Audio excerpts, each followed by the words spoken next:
जैसे मैंने कहा, सबसे जो अहम कारण है वो है डायबिटीज़ और हाइपरटेंशन।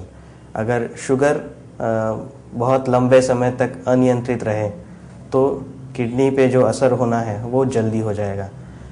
अगर शुगर नियंत्रित रहे तो किडनी पे जो असर होता है वो 15 साल से 20 साल के बाद होता है। अगर शुगर अनियंत्रित रहे, अनियंत्रित से हमारा मतलब है जो फास्टिंग शुगर है वो 100 से अगर ज़्यादा हो, 120 से ज़्यादा हो, तो किडनी पे जो असर होता है वो जल्दी होता है। और ये जो हम कह रहे थे कि 15 साल बाद होगा, वो हो सकता है 5 साल में हो जाए, 6 साल में हो जाए। अगर शुगर बहुत ज़्यादा हो तो ये असर बहुत जल्दी होता है। ब्लड प्रेशर, हाँ, ब्लड प्रेशर का काफ़ी क्लोज रिलेशन है। हमने कहा कि अगर बीपी बहुत ही अनियंत्रित हो या बार बार एडमिट होना पड़े, काफ़ी ज़्यादा ब्लड प्रेशर है इस वजह से, तो किडनी पे असर बहुत जल्दी होता है।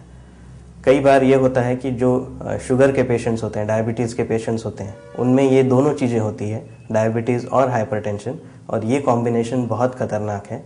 ये कॉम्बिनेशन अगर हो, शुगर भी बढ़ा हुआ है, ब्लड प्रेशर भी बढ़ा हुआ है, तो किडनी पे असर बहुत जल्दी हो जाएगा।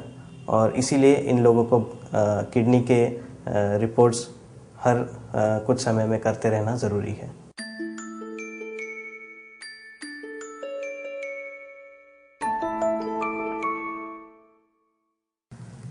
जैसे हमने कहा कि अगर ये दो मुख्य कारण हैं, शुगर और हाई ब्लड प्रेशर, किडनी पे असर होने के, तो सीधी सी बात, जाहिर सी बात ये है कि इन दोनों को नियंत्रण में रखें।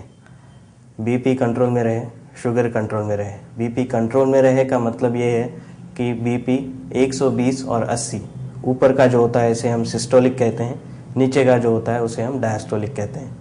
तो ऊपर का जो है वो 120 होना चाहिए, नीचे का डायस्टोलिक होना चाहिए 80। इससे इतना या इससे थोड़ा कम अगर रहे तो किडनी का जो इन्वॉल्वमेंट है वो काफ़ी लेट होगा। जहाँ तक शुगर की बात है, शुगर अगर फास्टिंग शुगर 100 के आसपास रहे, डेफिनेटली 120 से कम होनी चाहिए। अगर ये लंबे समय तक कंट्रोल में रहे तो शुगर का किडनी का जो इन्वॉल्वमेंट है वो काफ़ी देर से होगा।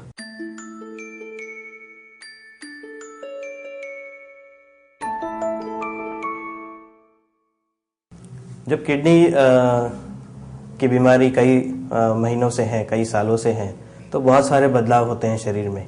उनमें से एक है कोलेस्ट्रॉल का बढ़ना। और कोलेस्ट्रॉल अगर बढ़ जाए तो हर जगह डिपॉजिट होगा, और कॉमनली हार्ट की जो नसें हैं, हार्ट की जो धमनियां हैं, उसमें यह डिपॉजिट हो सकता है, और उसकी वजह से हार्ट का प्रॉब्लम हो सकता है, हार्ट अटैक आ सकता है। तो ये एक कॉमन कॉम्प्लिकेशन है क्रॉनिक किडनी डिजीज़ का।